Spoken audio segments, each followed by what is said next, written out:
Good morning. I hope you're all doing well. It's Friday finally, I know, and it's going to be a gorgeous day here. So I want to talk today about what I personally do to prime before I lift. And you might wonder, well, what's priming? Just warming up? Well, no, not exactly. I actually did already warm up with like 5 to 10 minutes in the jump rope, and that's just to kind of get things flowing, get blood flowing and get the muscles warmed up and everything. And then priming is then doing dynamic stretches for the parts of your body that might need a little bit of extra stretching out before lifting, or connecting with those muscle groups that you maybe have a little bit of trouble connecting with, like say, some people might have like trouble connecting, and I did a whole video on this, connecting with their glute muscles before squatting, that kind of thing. So I'm going to show you what I do to prime myself for my lifting regimen, and kind of describe what each thing is. So, like I said, after I warm up, 5 to 10 minutes. Don't need a lot. Just until you're like, you break a little bit of a sweat. You can feel that you're warmed up. You're a little bit looser. So what I start with is against the wall, and I show this to a lot of my clients to kind of help, because we all have imbalances from one side to the other and from top to bottom. And what this does is it kind of forces you to find where those imbalances are, and it helps to kind of correct them, and so you can feel where your body's kind of supposed to be. So what I do is I line up against the wall, heels, butt, shoulders, back of the head, and you don't want too much of an arch in your lower back. You want a neutral spine, shoulders, and then put your arms up 90 degrees, and you want your shoulders, your wrists, and the back of your hands to also be touching the wall. Now, I can definitely feel that when I have my wrists and the backs of my hands against the wall, my elbows kind of pop out. And so this is a really, if you've never tried this, it's a really interesting and deceptively hard thing to do. Then as you're here, where you can go from here is slide your hands up while trying to keep all those points still against the wall and back down.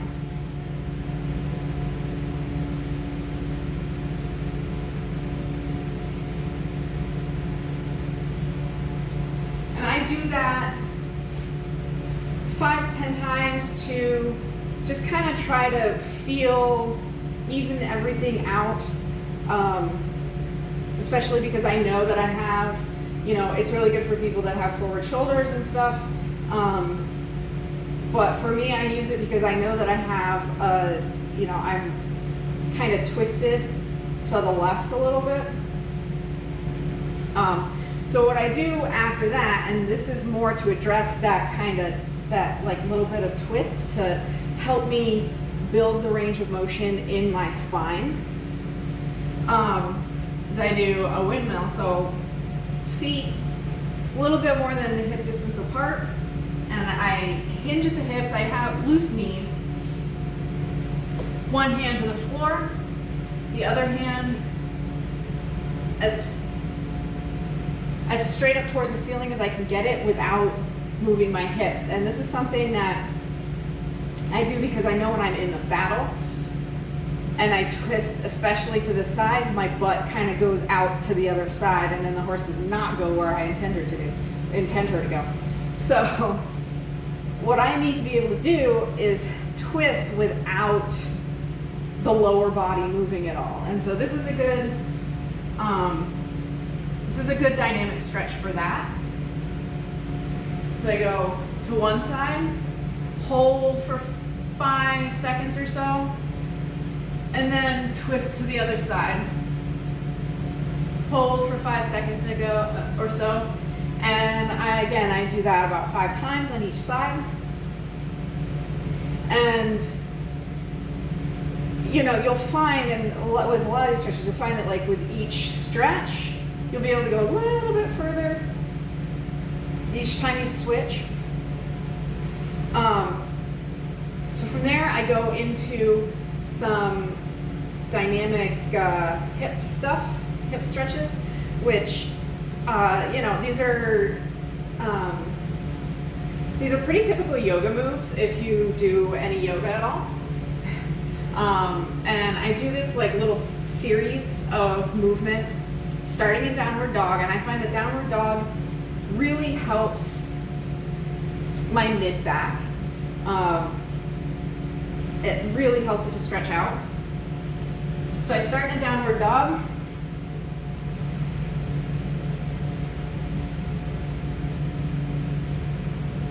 Bring my back up here a little bit. Bring my knee to my elbow. Then back up into three-legged dog, kind of twist to the side, and go into a runner's lunge. Now from here, I either just do like a nice runner's lunge where I like stretch deep into that hip flexor. And my hip flexors aren't particularly tight because I don't do a heck of a lot of sitting, which is awesome. But most of you watching this probably sit a majority of your day, and so your hip flexors are going to be really tight. And so what you can do from here is, again, holding, sink down into that stretch, and hold it for 5 to 10 seconds, and then release. And then back into that stretch for 5 to 10 seconds. And again, you'll find that each time you'll be able to go a little bit lower, and that really, stretches out those hip flexors that are so tight on so many people. So I do that on each side, and then my next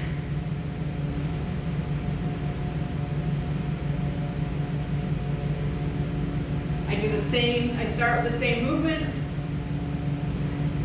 downward dog to three-legged dog, and then pigeon. And this is such a good stretch for the outside of the hip. And then if you want to get the glute or the quad in there, the opposite quad, you can bring that back side here. You can bring that back foot up, and that'll get that quad and hip flexor on the other side. So I do that to both sides, back into downward dog. And this one is important. Same thing, knee to elbow, three-legged dog, and then lizard, which is the same as a lunge, except your foot is on the outside of your hands instead of between them. And this one is again important for that twist to help get some more range of motion in your spine. The same hand that's on the forward foot, try to get it up as much as possible towards the ceiling while keeping that back leg straight. Don't let your hips collapse. Keep your hips as level as you can. And then back.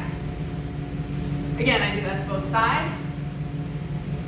And then I drop down to my hands and knees in a tabletop position.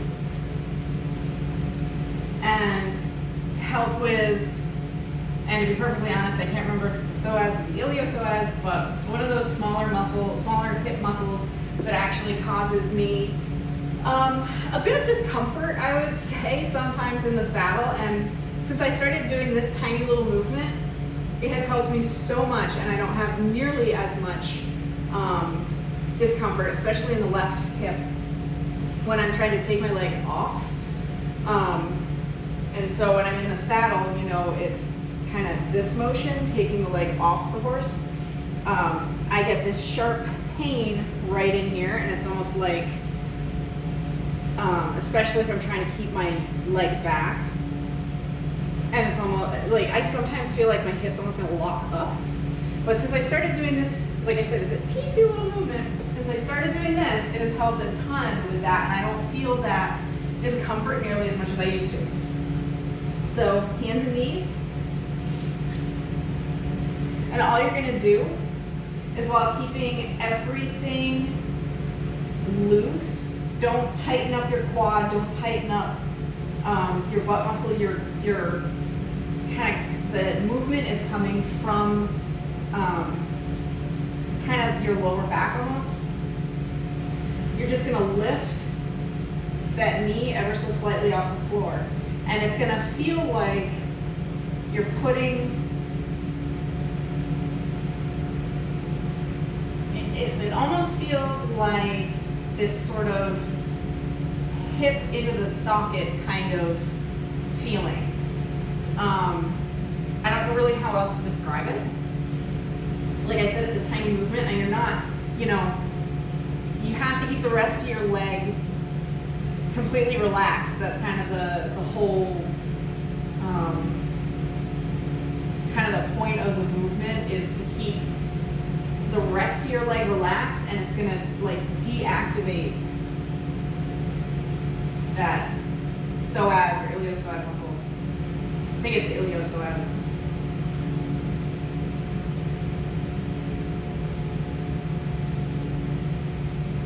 So you're not even twisting your hip at all. You're just pulling the top of your, almost the top of your femur back into the hip socket. So from there, I do several cat-cows. You all know these. I think even people that aren't familiar with yoga know cat-cow. Just to get, again, wake up the spine. Because I do have a bit of back tension, I guess you could say, especially in the mid-back, and what that comes from is pushing a wheelbarrow, especially pushing it in uneven ground, like when it's muddy outside or snowy. I get a lot right in here. So if you push a wheelbarrow a lot and you're like, gosh, why is my middle back really sore? That's why. And these twisting, like the one I'm about to do, these twists, and like I said, downward dog makes a huge difference. And these twisting stretches really help with that. So the next one is thread the needle. The next one I do. And what you're gonna do is you're gonna take one hand, widen your knees a little bit. I don't know if you can see this. Toes together, knees a little wider. And what you're gonna do is you're going to take one hand, slide it underneath the other, and do this nice and slow. Don't jerk it, you know, don't jerk around. Nice and slow, and then again, twist, pointing that hand as high up towards the ceiling as you can without, you know, the hips going anywhere.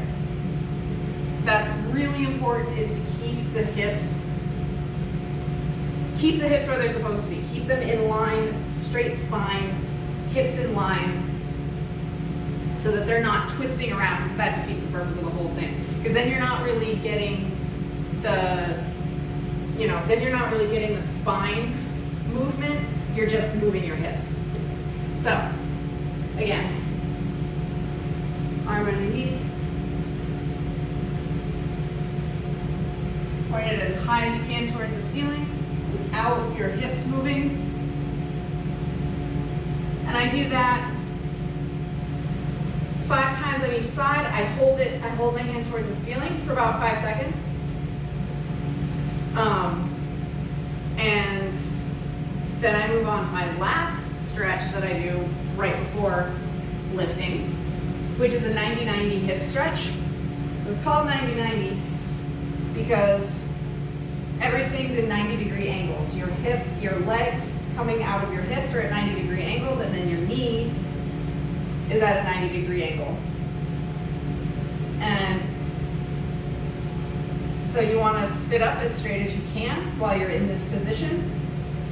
And if this is all you can do, this is all you can do. And that's totally fine. But then if you can, while trying to keep this knee on the floor, lean forward with a straight back. Don't collapse into it. Lean forward with a straight back until you feel a nice stretch right in here. Around here. A nice stretch right in here. And I do credit this stretch with helping me with some of my hip issues as well in the saddle for sure. This is a great stretch. So lean forward, back straight until you feel that stretch. Hold it for about 5 to 10 seconds and then straighten back up. And always try to, don't be twisted. Keep your body straight ahead, sitting up as straight as possible. And lean forward.